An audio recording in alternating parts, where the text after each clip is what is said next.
Okay, you did it. You decided to hit play. And here we are. This is Jay Brown Yoga Talks podcast. My name is Jay Brown. Welcome to anyone who's new today. Thanks to all who have returned. How are you holding up? And I believe that is the appropriate way to frame it. Sure feels like an onslaught of information and no-win situations, doesn't it? I have been very selective about how much of it I'm taking in. I mentioned last week that I hit a point where it just got too much and I had to completely shut down. This week, I did a much better job of finding more of a balance and just really limiting how much of it I'm taking in. It does mean giving myself other things to do. I need things to occupy myself with. I continue to work out in the back. I'm waiting on some hardware I ordered for the gate, so it's a little bit on hold, but lots of other little projects around. Installed a solar porch light. Whatever I can do to be outside with the sun on my skin and occupying myself with something other than screens and news media. It makes a huge difference. Like, I feel a lot better for having limited my access to these, more often than not, toxic influences.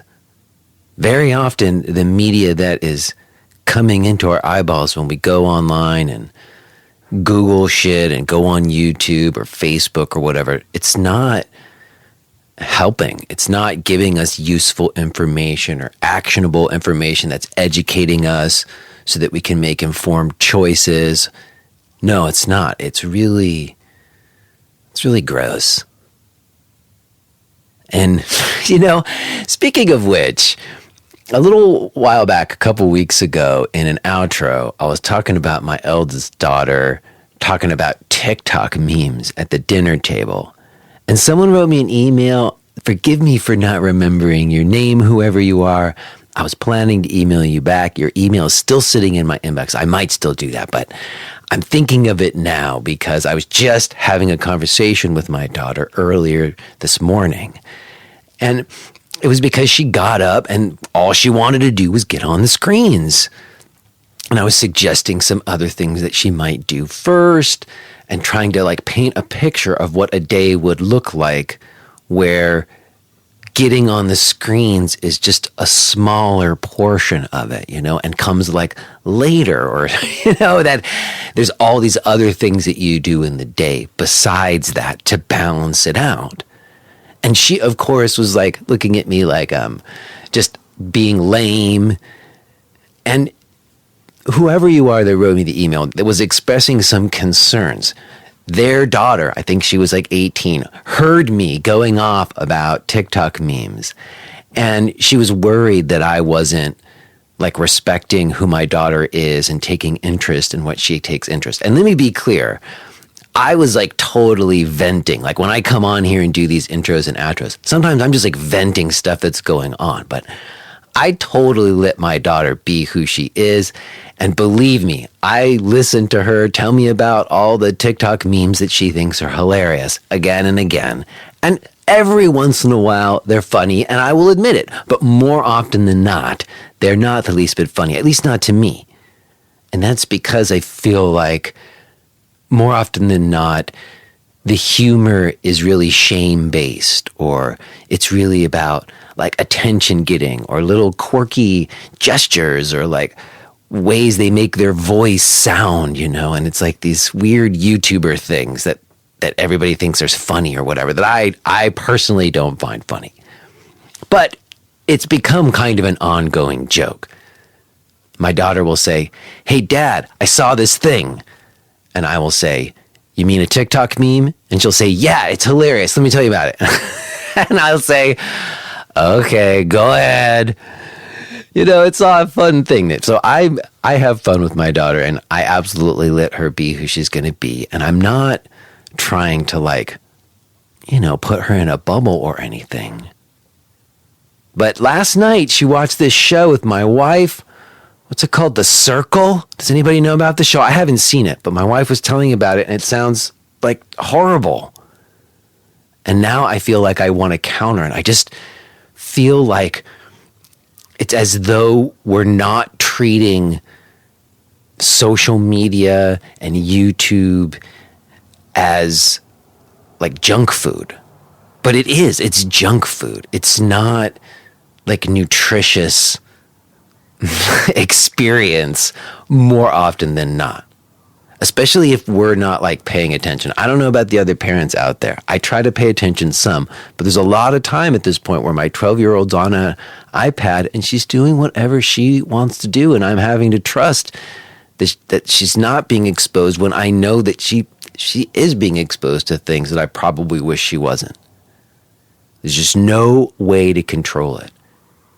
I know some parents who are hyper restrictive, and I don't feel right about that. But I'm thinking about myself over the last 2 weeks and how when I limited my access to these things, like the clear difference I feel in my system.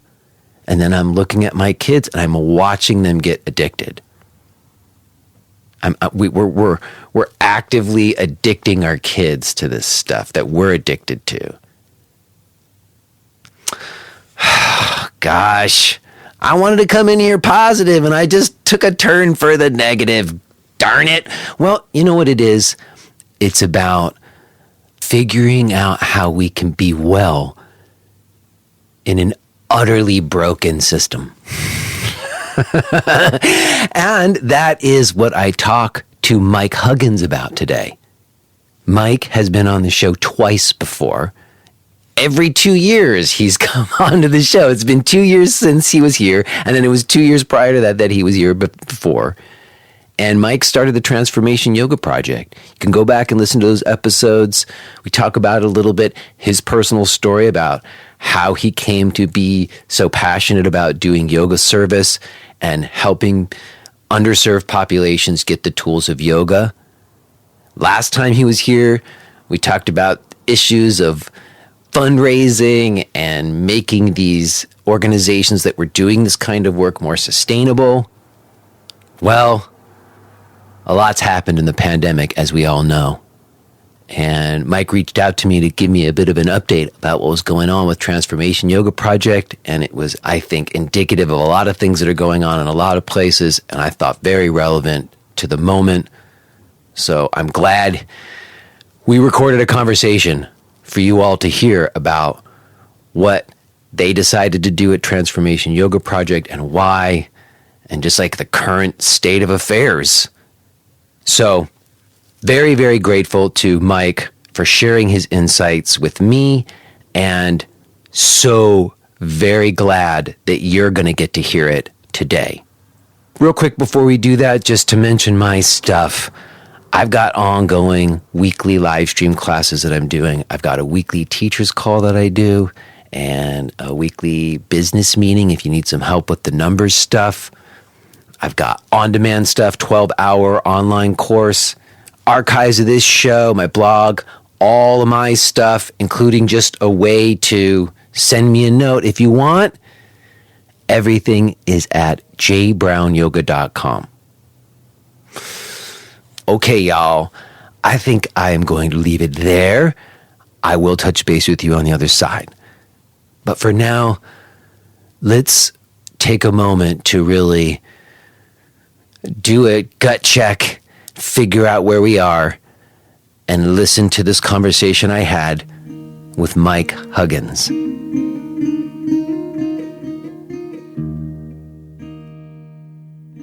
Hello? Hey, Jay. Hi, Mike. How are you? I'm okay. Good. How are you? I'm doing well, all things considered. Yes, all things considered for sure. I am glad to speak with you. It feels good to speak with you again. I do wish it was under sort of different context or circumstances. Yeah, I mean, it's absolutely crazy. a year ago, we were in pandemic, and here we are with second, third wave, and seems to be as much confusion now as there was a year ago. I know. And, I was just looking back, and I'm a person who is very big on rituals, and speaking to you has become like a every 2 years ritual. I don't know if you realize the timing of these, but we first spoke here on the show in March 2017. And we spoke about your own personal story of going to prison and then starting Transformation Yoga Project. And at that time, yoga service was kind of becoming very popular at that moment, if I recall. Absolutely. Yes. And then we spoke almost exactly 2 years later in April 2019. Mm-hmm. And we were speaking about the challenges of bringing yoga to underserved communities or yoga service in terms of just the money that needed to happen, that a lot of people were getting into yoga service because they were disenchanted with like the commodification of yoga. But we spoke about like not-for-profit structures and like their own challenges, Yeah, and absolutely. And I think what we're seeing is maybe coming a full circle here, maybe. And it's interesting because I've been a fan of your show and listened to many of your conversations about sort of the heyday of yoga in the early 2000s and 90s. And there's similarities to, at least in my opinion, there's similarities to that evolution in yoga service. And I think you hit it on the head as far as the timing. When I think about at least my awareness of yoga service, and when I say yoga service, I also just immediately go to yoga, trauma-informed yoga too. Probably around 2010. I mean, that's when I first heard of it. And there seems to be some parallel evolution of that yoga service to, I think, what you've described on your show many times is what's happened in the yoga industry at large. Well, it's interesting to hear you say that, especially given that so many thought of yoga service as a way out of that. But I guess it is interesting just to note that it is almost, again, another 2 years later. We're talking in August of 2021 now. Yep. And, I have to say, when I got your email a few weeks ago telling me about what happened with Transformation Yoga, I was like, oh, wow. It was really, it kind of hit home for me in the way of how much the yoga industry has collapsed or changed, depending on how we want to look at it, in the last 2 years. So maybe we should start there. And you mentioned in your email that, like for all of us in the yoga world, the pandemic changed everything in terms of how yoga was being delivered and how a lot of us were just questioning, like, why are we yoga teachers, especially if we no longer have those same means or resources that we had before. And you said that you thought that the impact on yoga service has been more dramatic. So what have you seen happen to the yoga service community that you knew with the pandemic? Yeah, so that, there's many branches to this conversation. So I'll just jump in and you can point me if I'm going. We can leap from branch to branch as we go. because look, this touches on the core of our yoga practice, but it also touches on the nonprofit sector at large and the challenges of being a nonprofit, whether a yoga organization or some other kind of service organization, and just the management of that during challenging times.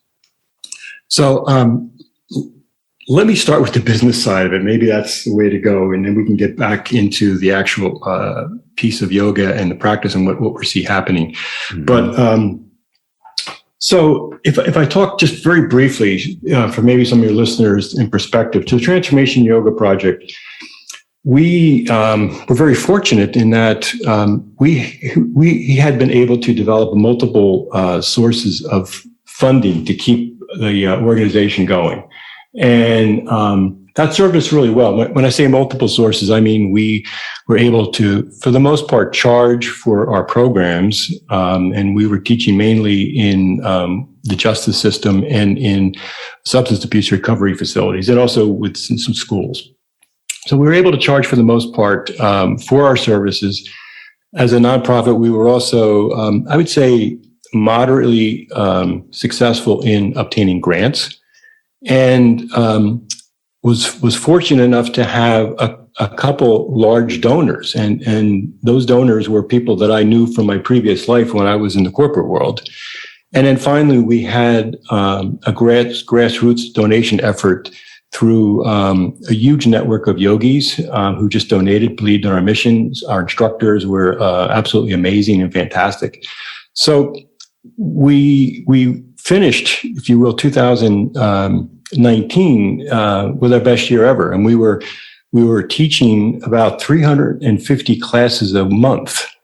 And if you do the math, you can figure that's a challenge to try to manage 350 classes in prisons and recovery facilities, shelters, and to keep track of your instructors, to do the billing, and just keeping it all together. But we did, and we had built up a decent reserve, cash reserve and so as we headed into COVID-19, those 350 classes immediately went to like zero. I think that's probably consistent with a lot of other stories you've heard about COVID. But the challenge we've had is that part of the success we've had in our programming has been the instructor relationship with the students, with the participants. And if we really look at a trauma-informed approach to yoga, it's that connection. It's the meeting the participants where they are and treating them with respect, openness. Never canceling classes, guiding, not telling people what to do. And so a lot of those things they just went away.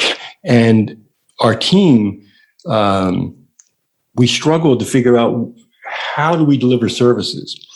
Well, the obvious one is let's go do Zoom. Yeah, that's what everybody else did. Right. But I would argue in a trauma-informed world, it's difficult Zoom anyway. Mm-hmm. And I know you've had success, and I know there's been people who've had real success there. But in a trauma-informed way, it's really difficult to form that connection, to understand the energy level of the participants, to pivot when you see things need to be approached differently on a Zoom class. And we did do some Zoom classes, and they just weren't the same. And so, okay. And then that's number one. Number two is in the justice system, meaning prisons and juvenile centers, that's not an access. There's no internet. There's zero internet. So there's no way to reach our students other than through snail mail, which is what we did. So probably 40% of our programming we had no access to because Zoom wasn't an option. And even if it was, it's not quite the same. Right. So we were relying on our students who were graduates of our teacher training program who are incarcerated, and they are teachers. So they were you spoke about that last time you were here about training teachers who were in prison. Right. So we have probably about 50 men, and we have some women who are, if you will, quote, certified yoga instructors. And they are amazing instructors. I mean, just amazing. But anybody follows the justice system, we've known during COVID, there's been a lockdown for most of that time period. So those poor men and women are not even able to leave their cell but once an hour, an hour every 24 hours. And so that makes it really difficult to even do classes through these amazing teachers. Yeah. So that whole program just was on hold. And so we made a decision to say, okay, kind of where do we go from here? And then what we realized is that, I'm just being totally honest with you, Jay, is that our team was totally burned out. from doing this work. And there's been so much written about, work-life balance, particularly working in trauma. And we've taught that, we espouse it, trying to make sure we take care of ourselves. But when you're in the midst of it and you're serving people who are suffering, but also benefiting from this amazing yoga program, it's hard not to continue going deeper into that process. And we had an absolutely amazing group of instructors, so dedicated, and they went, well beyond kind of the standard.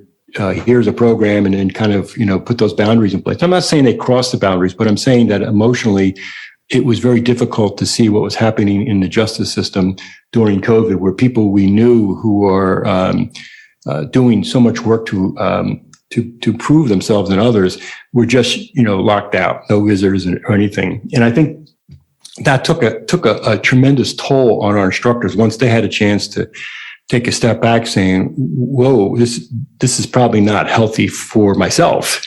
And so we had sort of that reckoning within our instructors about, is this sustainable on a personal level? And I think that's been something all of our instructors, myself included, have had to go through to say, wow, this is taking a larger toll on me than I originally thought, because now we've got some space. Right. So having said all that, if I put the TYP hat back on, so we were about a $500,000 nonprofit, from a budgeting point of view, which in the world of which yoga is service, by all accounts, which is very successible. I know exactly that's a good place by all markers. Exactly. So we could weather this. That was not an issue. And I don't want to throw too many numbers at you, but look, I think in Pennsylvania, which is where we're headquartered in, about 85% of nonprofits, I'm saying all nonprofits, not yoga nonprofits, about 85% of nonprofits have a budget of about $50,000 or less. Right. And about 5%, maybe 5 to 8 or 9% have a budget of $1 million or more. And those would be the ones, the YMCAs, the United Way, some of the ones, the brand name ones that everybody would know. And then you have this small group, about 5-6%, that are in the middle, somewhere between $50,000 and $1 million. And that's where we were. And that's a tough place to be, even though we could survive this. So the question is, where would we go in a year or 2 years from now? And looking at our team that was emotionally depleted, if you will, yes, from the work. All completely traumatized by the events of the last 18 months. Correct. And then the management saying, okay, we've got to now double or triple our efforts to get to a point where we've got critical mass, where we can then either sustain and grow this programming, right? And so we came to a conclusion that we didn't have the juice to do that, and part of that juice was me saying, I'm kind of burned out too from doing all this. Well, I don't understand something. Let me ask you a question. How do you sustain and grow what you were doing, a transformation yoga project, when you have no way to deliver what you're doing? Well, you basically, there's a couple ways to go. One is you just hunker down on the programming side, and meaning that you are developing programs, you're delivering it where you can. Now, we were doing online program, and we could have promoted that more, but we just didn't feel comfortable as far as the quality of programming, that we didn't jump on that. And the other thing that we could have done, and we looked at doing, and we said we didn't feel comfortable doing that either, was to do these online trainings. And if you look, you see a lot of organizations, service organizations have done that. So they're trying to create a revenue stream through these online trainings. And I know you've talked about it, where yoga studios in the past have had to sort of survive on YTT. This is another variation of that, where running weekend workshops or 12-hour, 14-hour programs to educate people on trauma-informed yoga is a revenue source. So a lot of organizations have done that.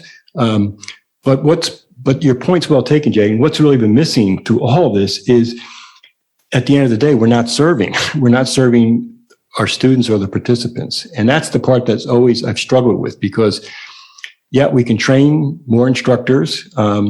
That's a mixed thing, honestly. It could be good or bad. And I think in many ways it's bad, because people take a weekend course and think they're now ready for trauma-informed, and they're going out there and putting themselves as trauma-informed and undercutting instructors who have dedicated their lives to trauma service. And there's a lot of nuances to what's happening right now for organizations trying to survive, and what they're all doing is trying to survive. And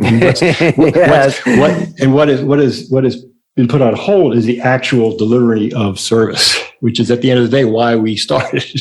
Well, I remember, I'm sort of flashing back last time we spoke, that it seemed to me when you were telling me about this program you just referenced, of actually just training people who were in prison to teach their fellow prisoners rather than training people outside to go in, that it seemed to me about wanting to make sure that you were really serving people, because just doing trainings to train people to be trauma informed is more about maybe spreading awareness about trauma informed yoga. It's certainly a way to generate some revenue for organizations with, very good causes, but also not what you're saying. It's not actually serving. It's making money to keep the organization going. So this is what sort of my theory is, and as I said, I think there's some parallels to maybe your experience in the industry as a whole. And that, if we go back in time to 2010, the first time I was exposed to trauma-informed yoga was through training, and it was an organization. They don't exist anymore, but they were called Street Yoga, and a guy named Mark Lilly, he came to Philadelphia, and he blew me away and a few of others of our teachers with this idea of yoga to serve people who are dealing with trauma. In his case, he was focused on youth that were in the street. And that workshop literally changed my life, and the light went on about the possibilities of what we could do. So I think back 2010, even to like 2015, 2016, these workshops were incredibly powerful, because it got the message out that trauma-informed yoga is a real tool. And at the same time, there were the research was now becoming known, right? So there's the work by Dan Siegel, child development and brain and trauma. There was Dr. Bessel van der Kolk's book, The Body Keeps the Score. There was Overcoming Trauma with David Emerson. All of these things started hitting around the same time. And then there was also Batsir Kosala, his PhD, who has done an amazing job of looking at all the metadata and showing all these studies and how impactful it is for various forms of trauma, PTSD and others. So this all happened like in between 2010 and 2014, 15. And so there was this rush to say, oh my gosh, this is unbelievable. And that's when you take a look and you see a lot of these nonprofits started. In fact, we did. We started in 2013 because we were inspired by this work that was being done. And many other organizations had that same inspiration. But like any, I put my business hat back on, like any business, there's a cycle to all this. And all these organizations were doing incredible work. And it was sort of groundbreaking because we talked to each other and we would, share best practices. In fact, there was... I remember Yoga Service Council was putting out those documents, best practices for this, best practices for that. Yeah, and I was fortunate to be part of two of those. I was part of the best practices for veterans and the best practices for the criminal justice system. And what I would tell you, Jay, is the relationships formed at that conference go well beyond what was published in the book. There were deep relationships of people who were absolutely committed to yoga service, who had deep knowledge and experience. And even today, many of those individuals I met are friends, and I know there's a strong network there. However, what has happened is that I have always believed that in order for this idea of trauma-informed yoga or trauma or service, yoga service, to become sustainable, there needed to be a more formalized way to share. And in fact, I had actually drafted an outline or kind of a white paper. I never published it, to form a coalition. I really thought there should be a coalition of trauma service organizations, and so that we could share best practices. We could share our research. Right now, nobody shares research because we're all protecting our research because we're looking for grant dollars. So we're actually competing with each other to serve the underserved. To serve the underserved. And I think the other piece of that, by not having sort of an organized effort, we're missing large chunks of funding. So right now, most of these nonprofits are local, and so the funding's local grant here, grant there, fundraising. But what's been missing is the national funding. And going with COVID, look, they were throwing money at everybody. And I think the yoga service organization missed a huge opportunity to get funding for trauma-informed programs, but particularly during COVID, where so many people are struggling, and trauma would be a wonderful tool for them.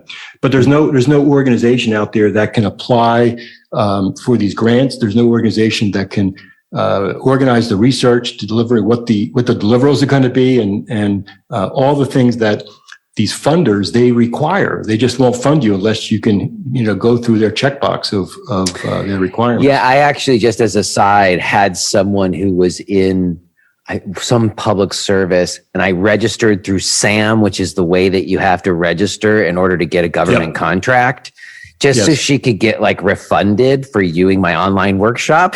And I went through the whole process, and it was quite a thing. It was a lot. I've jumped through a lot of hoops, and I just did it for fun to see what it would be. And then I actually let it go because it was so tedious to do.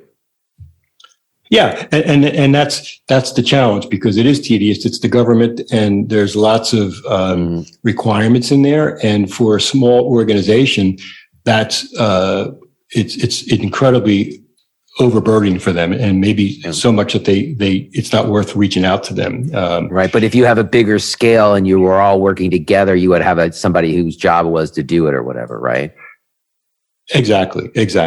So that's really the challenge. So from at Transformation Yoga, we made a decision saying, look, we either need to double or triple the size of our organization, or we need to go back to the grassroots of what we do and truly become a local nonprofit service organization. And that's what we decided to do. And so we've been literally giving away our money, and we've committed about $400,000 that we've either donated or have committed to giving to yoga service organizations. And it's been an eye opener in that I never quite fully understood how many yoga service organizations that are out there and how incredible they are in the work they're doing, but they're small. And I don't know what the right word is, but I feel like there's an opportunity if we could harness some of this amazing work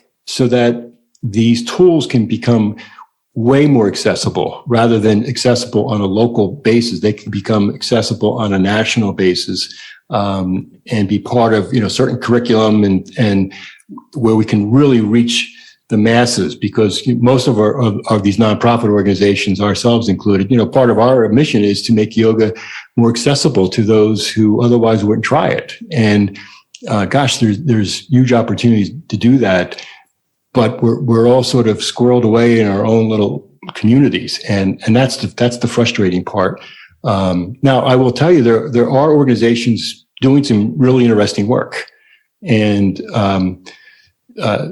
and I have a theory behind that, Jay, but I don't know. I'm talking too much. No, it's okay. So this is where you got into is what you wrote when you said go big or go real small. Is that what you meant? Exactly.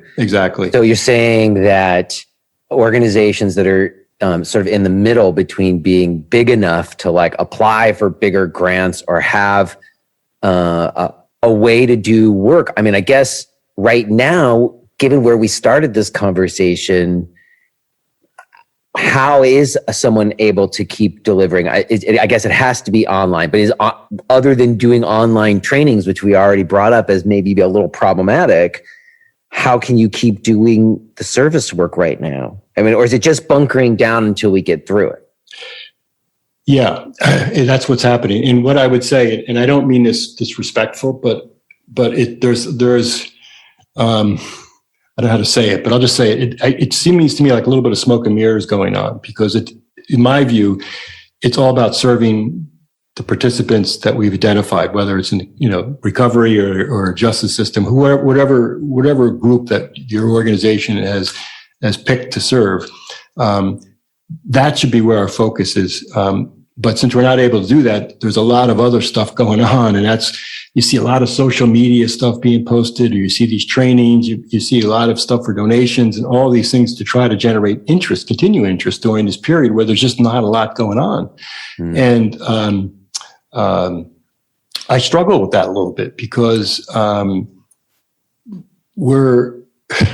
there's other things that could happen that if we took action to bring these organizations together, we could leverage some of this and then move it to scale. And I can tell you that during this process, I've had literally 10 organizations approach Transformation Yoga Project asking for us to partner with them or merge with them or take them over. And we gave serious thought to that, because when we were trying to make this decision, go big or go small, that would be a way to do that. But we ultimately decided not to do it, because there's a diversity of programming out there that everybody wants to keep their intellectual property, and so it makes it difficult. The other challenge I would say, Jay, is that, and this is even with Transformation Yoga Project, we started as a grassroots organization, and virtually that's how every nonprofit starts, right? You have an idea, you start working it, and you say, boy, there seems to be a real need here. And then you start to firm up plans, and next thing you know, you have a live organization doing real service work. That's really the challenge, or that's really the model. But the challenge with that model is, as you grow with grassroots, at some point there is a need to change how you manage. And I always view it as a step curve. If you view steps, and that's how your management, your systems are, right? You put a new system in place and you keep it there for a while. That's like kind of the flat part of the step. But then you have this explosive growth, and you need a new system. That's the next step. And then you have a flat part again. But that's not how the programs work. The programs hopefully go up in a diagonal line. And so you had this friction of when your systems don't match the needs and the service. Mm-hmm. And that's what happens to a lot of these nonprofits. They hit a wall where they have people who are absolutely dedicated to the mission of the organization are now put in positions where they are not comfortable, for example, raising money, or comfortable writing grants or doing that, but you don't have the resources to bring in other kinds of resources. So you have this friction that can grow within these small organizations, where, hey, I signed up here to do yoga service. I didn't sign up to raise money, or I didn't sign up to do all this Instagram stuff. That's not what this is about. So there's this inherent conflict there. Yes. Well, just to jump in for a second, I remember one of the ways we met was we both were on some board for a service council. I was brought in to be like a media person, if I remember. Exactly. And we'll definitely get to the good work that's being done, because I know there's stuff to talk about there. And I don't think either of us want to bash yoga service at all. But it does make me think. Years ago, I wrote about how not-for-profit yoga had issues, because sometimes what I observed happening is you would have people who their job was working at the not-for-profit and they actually got a salary. And sometimes it seemed like the work of the organization was more about keeping their salaries than like actually doing the mission or doing the service, especially when like other teachers weren't getting paid or exploited in that process, you know? So you run the organization, you get paid, but all the teachers who do all the work weren't getting paid. There seemed like ethical considerations. And it seemed like when I read the statement that Transformation Yoga Project put out, it seemed a very clear, like ethical statement too of, we don't see how we can keep serving our mission going forward.